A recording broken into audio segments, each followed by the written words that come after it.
ये कहानी तोया नाम के लड़के की होती है जिसे गॉड ने गलती से मार दिया होता है। फिर गॉड उसे दूसरे वर्ल्ड में कुछ मैजिक के साथ री इनकारनेट कर देते हैं और यहाँ से उसका सफर शुरू हो जाता है। अगर आपने इससे पिछला वाला पार्ट नहीं देखा तो आपको ऊपर लिंक दिखाई दे रही होगी, उस पर क्लिक करके आप इसका पिछला पार्ट दे सकते हो, वरना आपको स्टोरी बिल्कुल भी समझ नहीं आने वाली। ये चारों रॉयल कैपिटल में होते हैं। यहाँ ये बहुत सारे डैमी ह्यूमंस को देख के चौंक जाते हैं। उनकी नजर वहाँ एक डैमी ह्यूमन लड़की पे पड़ती है जो थोड़ी घबराई हुई होती है। तोया उसकी हेल्प करने के लिए आगे बढ़ता है पर वो तोया को देख के और भी ज्यादा घबरा जाती है। तोया जब बताता है कि मैं तुम्हारी हेल्प करने के लिए आया हूँ, तब वो लड़की बताती है कि मैं अपनी बहन से बिछड़ गई हूँ। हमने एक जगह मिलने का प्लान बनाया था पर मैं उस जगह का रास्ता भूल गई हूँ और भटक गई हूँ। तोया मोबाइल में नेविगेशन के जरिए उसकी बहन को ढूंढ लेता है और उन दोनों को मिलवा देता है। दोनों बहनें मिलकर बहुत खुश होती है और तोया को थैंक्स बोलती है। लड़की और तोया शॉपिंग करने के लिए अलग अलग हो जाती है। फिर शाम हो जाती है पर तोया को बहुत टाइम लगा रहता है वापस आने में।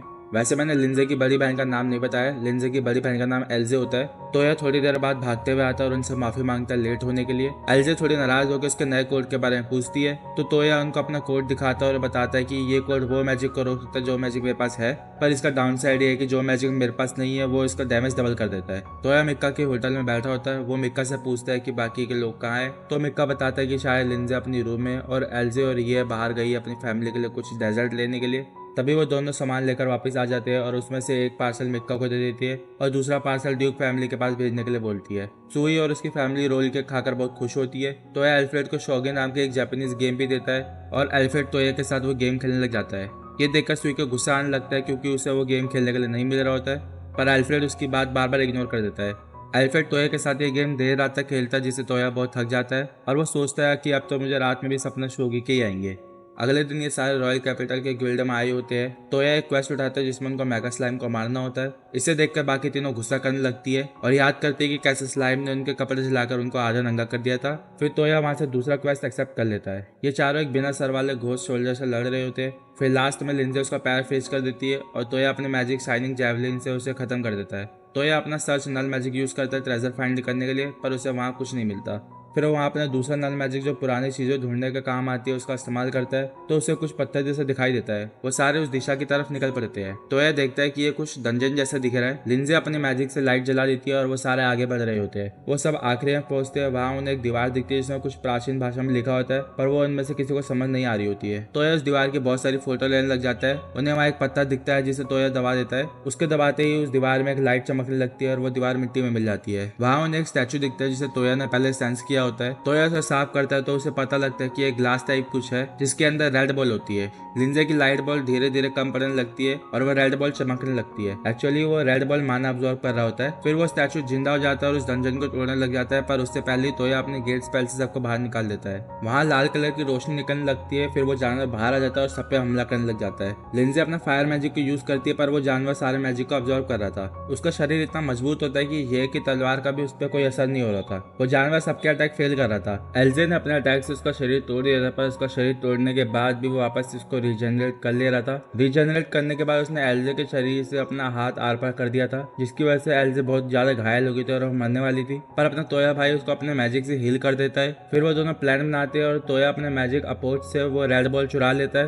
और एल्जे उसे तोड़ देती है जिससे कि वो जानवर भी खत्म हो जाता है। तोया एल्फ्रेड को ये सारी कहानी बता रहा था और उसे उस दीवार की फोटो भी दिखाता है। एल्फ्रेड ये नई चीज देखकर फिर से चौंक जाता है। तोया घर जाकर वो सारी फोटोज ड्रॉ मैजिक से दीवार पर छापने लगता है। फिर वो वापस अल्फ्रेड के मेंशन के बाहर आ जाता है। अल्फ्रेड कहीं जा ही रहा होता है तो उसे रास्ते में तोया दिखता है। वो तोया से बताता है कि उसके भाई किंग को किसने जहर दे दिया है। वो तोया की हेल्प मांगता है और उसे लेकर किंग के पास चले जाता है। अल्फ्रेड रास्ते में तोया को बताता है कि उनका किंगडम मिसमिल्डा किंगडम से दोस्ती और ट्रेड करना चाहता है, पर कोई नोबल ऐसा नहीं चाहता, इसलिए उसने किंग को जहर दे दिया है। वो बताता है कि अगर किंग की डेथ हो गई तो उनका किंगडम उनकी बेटी प्रिंसेस यूमिना के पास चले जाएगा और वो नोबल पॉलिटिकली उससे मैरिज करके सारा किंगडम हड़प लेगा। तो यह पूछता है कि इसमें मैं क्या कर सकता हूँ। तो अल्फ्रेड बताता है जैसे तुमने मेरी वाइफ को ठीक करा था वैसे ही तुम मेरे भाई को भी ठीक करो रिकवरी मैजिक से। वो दोनों किंग के मेंशन में आ जाते हैं। उन्हें वहाँ एक नोबल दिखता है जो दिखने में ही शकी होता है। वो बोलता है कि तुम सही टाइम पर आए हो, हमने उस कल्पिट को पकड़ लिया है। वो बोलता है कि वो कल्पिट मिसमेल्डा के एम्बेसडर है और हमें उसका सर काट कर मिसमेल्डा को भेज देना चाहिए।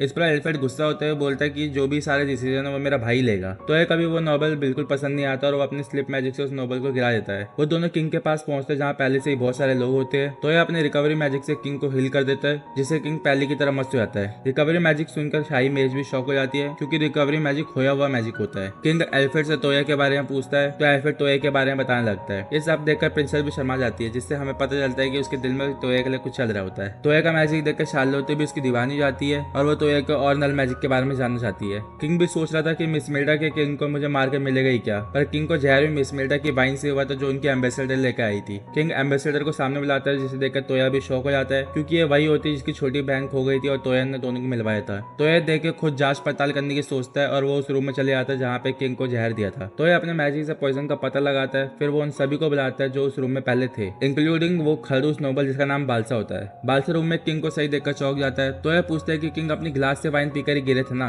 जिस पर बालसा एम्बेसडर पर इल्जाम लगाता है क्योंकि वही वाइन लेके आई थी। तोया पूरा प्लान बनाता है और एक बिना पॉइजन वाली वाइन बनाता है, जिसमें से वो थोड़ा जनरल को वेरीफाई करने के लिए देता है। फिर वो वाइन किंग के गिलास में डालकर बालसा को देता है, जिससे बालसा घबराने लगता है, पर हमारा जनरल बालसा को जबरदस्ती वाइन पिला देता है। बालसा सोचता है कि मैंने पॉइजन पी लिया है। तभी तोया बताता है कि मैंने पहले ही गिलास में से पॉइजन साफ कर लिया था, और बताता है कि पॉइजन वाइन में नहीं ग्लास में लगा हुआ था। बालसा बच के भाग रहा था, पर तोया से फिर से गिरा देता है। यह सब देखकर प्रिंसेस बहुत ज्यादा इंप्रेस हो जाती है। यह सब देखकर किंग बहुत खुश होता है और तोया को रिवॉर्ड करने जाता है, पर तोया मना कर देता है। वही हम देखते हैं प्रिंसेस बहुत शर्मा रही होती है। प्रिंसेस अपने पापा मम्मी से बोलती है कि मैंने डिसाइड कर लिया कि मुझे शादी किससे करनी है। वो तोया की तरफ देखती है और बोलती है अपने पापा से कि मेरे को तोया से शादी करनी है। वो बोलती है कि मुझे फर्स्ट टाइम ऐसा कोई दिखा है जिसके साथ मैं पूरी जिंदगी बिताना चाहती हूँ। उसके पापा शादी के लिए हामी भर देते हैं, क्योंकि तोया अच्छा इंसान होने के साथ साथ पावरफुल भी होता है। तोया ये सब सुनकर शौक हो जाता है और बोलता है कि मैं ये शादी नहीं कर सकता। वो बोलता है कि आप बिना जानने किसी से इतनी जल्दी शादी कैसे करा सकते हो। तब किंग बोलता है कि यमुना के पास चमत्कारी आंखें जो इंसानों का कैरेक्टर बहुत अच्छे से पहचान लेता है।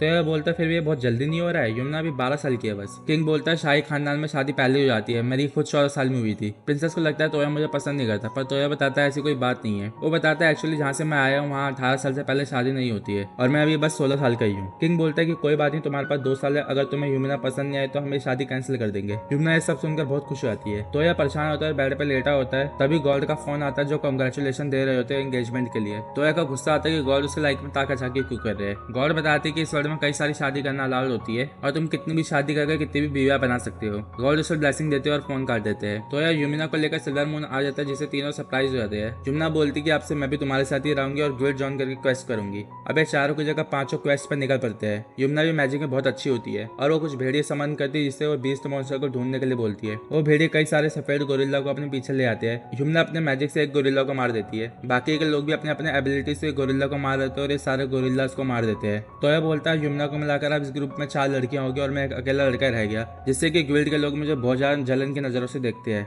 यमुना तोया को भी समन मैजिक सिखा रही होती है। तोया अपने समन से एक बीस्ट व्हाइट टाइगर को निकालता है। ये एक व्हाइट मोनार्च होता है और ये सबसे हाईएस्ट क्लास होती है जो कि कोई समन कर सके। मतलब ये समझ लो कि ह्यूमन की बस की बात नहीं है इसे समन करना। व्हाइट टाइगर बोलता है अगर तुम्हें मुझे समन करना है तो तुम अपनी मैजिकल एनर्जी निकालो। तोया उसके सर पर हाथ रखता है और अपनी एनर्जी रिलीज करता है। उसकी एनर्जी इतनी ज्यादा होती है कि उस टाइगर के तोते उड़ जाते हैं। वो टाइगर तोया को अपना मास्टर मान लेता है और उसे एक नाम देने के लिए बोलता है, जिससे उन दोनों के बीच में कॉन्ट्रैक्ट बन जाए। तोया उसका नाम कोहाकू रख देता है। वैसे कोहाकू का मतलब जापानीज में व्हाइट टाइगर होता है। कोहाकू बोलता है कि मैं अब से आपके साथ ही रहूंगा। तोया बोलता है कि इतना बड़ा टाइगर लेकर अगर मैं शहर में घूमूंगा तो सब लोग डरने लग जाएंगे। ये सुनकर कोहाकू अपने आप को छोटा पिल्ला बना लेता है। कोहाकू इतना क्यूट बन गया होता है कि एक एक करके सारी लड़कियां उस पर चिपकने लग जाती है और उसको कस के गले लगा लेती है, जैसा लड़कियां करती है क्यूट जानवर को देखकर। ये सारे न्यू क्वेस्ट के लिए निकल गए होते हैं, पर सारी लड़कियां दुखी होती है क्योंकि उनका क्वेस्ट स्लाइम रिसर्च सेंटर के इन्वेस्टिगेशन करना होता है। सभी डिमोटिवेट हो गए होते हैं, पर तोया सबको मोटिवेट करने की कोशिश करता है क्योंकि उसके दिमाग में अलग ही खिचड़ी पक रही होती है। हाँ, तुम समझ जाओ कैसे खिचड़ी की बात कर रहा हूँ मैं, इतना तो समझदार हुई। कासल के अंदर घुसते ही तोया के सर पर एक लोहे का सामान गिरता है। जब वो उसे देखता है तो एक स्लाइम होता है जो शेप शिफ्ट कर सकता है। इस कासल में नए नए प्रकार के स्लाइम होते हैं क्योंकि एक रिसर्च सेंटर होता है, यहाँ पे कई सारे स्लाइम बनाए गए होते हैं। ये सारे रिसर्च डॉक्यूमेंट्स ढूंढते हैं, पर ज्यादातर डॉक्यूमेंट्स गायब होते हैं। शायद वो डॉक्यूमेंट स्लाइम के पेट में होंगे। उन्हें एक बुक मिलती है जिसमें स्लाइम के बारे में लिखा होता है। एलजी और ये कि यहाँ पे फटके 36 होगी होती है।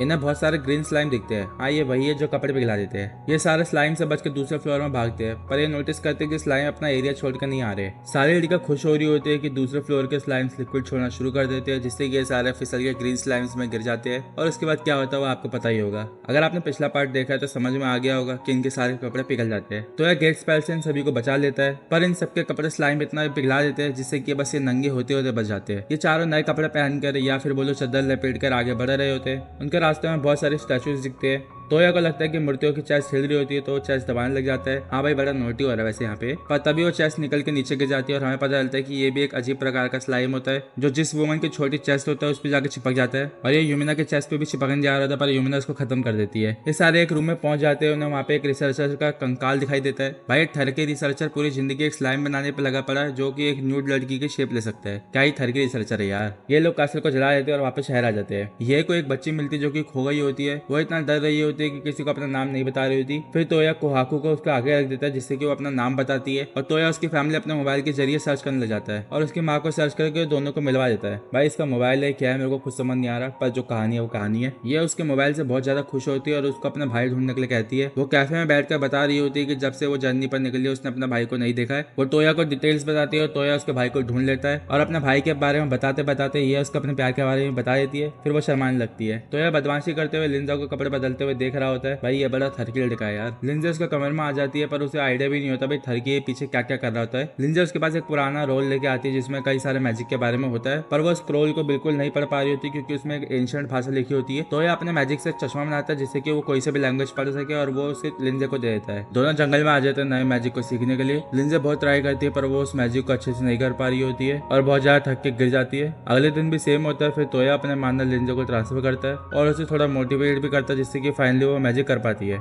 एलजे थोड़ी दुखी होती है क्योंकि एक मॉन्स्टर को मारते हुए उसका वेपन टूट गया होता है। तोया उसे रॉयल कैपिटल ले जाता है जहाँ से वो नया वेपन खरीद लेती है। रास्ते में एल्जो को एक आउटफिट पसंद आता है पर वो आउटफिट बहुत महंगा होता है। उसे देखकर तोया वो आउटफिट उसे गिफ्ट कर देता है। बाकी तीनों को भी ये आउटफिट बहुत पसंद आता है। यूमिना को पहले से लेटर आता है जिसमें उसको तोया को साथ लेकर आने के लिए बोला गया होता है क्योंकि तोया ने एक मिस्ट्री सॉल्व की थी इसलिए उसे नाइटहुड दिया जाता है। पर अगर वो उसे मना करता है तो उसे पब्लिकली रीजन देना पड़ेगा मना करने के लिए। तो जब वो किंग के मेंशन जाता है तो किंग उसे एक नया मेंशन ऑफर करता है नाइटहुड की जगह। ये सारे उस मेंशन में आ जाते हैं जो बहुत बड़ा होता है। तोया बोलता है अब से हम सारे यहीं रहेंगे जिसे सुनकर तीनों शौक हो जाते हैं और शर्मा कर भाग जाते हैं। तीनों को फिर भी विश्वास नहीं हो रहा था इसलिए वो तोया से फिर से कंफर्म करते हैं और तोया उन्हें बोलता है कि हम सब एक फैमिली ऐसे इसलिए हम सब साथ रह सकते हैं। इनके न्यू मेंशन में किंग की तरफ से कुछ लोग भी भेजे जाते हैं मेंशन में काम करने के लिए। उसमें से एक लीम भी होता है। ये ड्यूक फैमिली का बटलर लीम नहीं है उसका बड़ा भाई लीम है। दोनों सेम सेम ही दिखते हैं और सेम सेम ही नाम है उनका। फिर वहाँ एल्फ्रेड और सुई भी तोया के न्यू मेंशन में आ जाते हैं। एल्फ्रेड चाय पीते पीते बोलता है क्यों ना सुई की शादी हम यूमिना के साथ साथ करा दे। फिर एल्फ्रेड काम की बात पर आता है और तोया को बताता है कि हमें मिसमेडा किंगडम से अलायंस बनाना है और उसकी तैयारी के लिए हमें एक जगह चाहिए जहाँ दोनों किंग मिल के बात कर सके। पर दूसरे किंगडम ट्रैवल करते समय रास्ते में हम पर अटैक भी हो सकता है इसलिए हमें तुम्हारे गेट मैजिक की जरूरत है। तोया बोलता है मैं सिर्फ वहीं जा सकता हूँ जहाँ पे मैं पहले गया हूँ। इस पर एल्फ्रेड बोलता है इसलिए हम चाहते हैं कि तुम मिसमेडा किंगडम जाओ। तोया तैयार हो जाता है जाने के लिए और किंग भी अपने कुछ लोग तोया की सिक्योरिटी के लिए दे देते हैं। वैसे इतना ताकतवर है कि इसको सिक्योरिटी की क्या ही जरूरत है। वो सिटी ऑफ कंदान के लिए निकल पड़ते हैं। सफर में एक गेम भी खेल रही होती है जिसमें ये बार बार हार रही होती है और बहुत दुखी हो रही होती है। ये सारे रात को एक जगह रुककर कैंपिंग कर रहे होते हैं। तभी ओल्गा को कुछ लुटेरे सेंस हो रहे होते हैं। तोया अपने मोबाइल के जरिए सारे लुटेरों को ट्रैक करता है और उन सबको एक साथ अपने मैजिक से पैरालाइज कर देता है। कुछ सैनिक लुटेरों को बंदी बनाकर वापस किंगडम ले जा रहे होते हैं और हम यहाँ देखते हैं कि ओल्गा और लियोन के बीच में भी कुछ चल रहा होता है। अगले दिन वो सब मार्केट में होता है। वहाँ लियोन ब्रोचेस देख रहा होता है। हाँ उसी के लिए जिससे उसका चक्कर चल रहा होता है। तोया ओल्गा की छोटी बहन को एक ब्रोच गिफ्ट करता है और लियोन को बिना पता लगे ओल्गा की छोटी बहन के साथ मिलकर उसे ब्रोच खरीदने का हिंट देता है जिसे बाद में लियोन खरीद लेता है। तोया देखता है कि ओल्गा ने वो ब्रोच लगा रखा है। तो सारे अपना सफर के लिए निकल पड़ते हैं और रात में फिर से कैंप लगा लेते हैं। उन्हें थोड़ी देर बाद जंगल में से जानवरों की चिल्लाने की आवाज आ रही होती है। वो ऊपर देखते हैं तो उनके ऊपर से एक ड्रैगन उड़कर जा रहा होता है। वो लोग एल्ड विलेज की तरफ भागते हैं। वहाँ ड्रैगन ने पूरे विलेज में आग लगा दी होती है। उनमें से कुछ विलेजर्स की हेल्प करने के लिए निकल जाते हैं और बाकी तोया के साथ मिलकर ड्रैगन का ध्यान भटकाकर अपनी तरफ लाते हैं और उसे विलेज से दूर करते हैं। वो ड्रैगन सिर्फ मजे के लिए गाँव को जला रहा होता है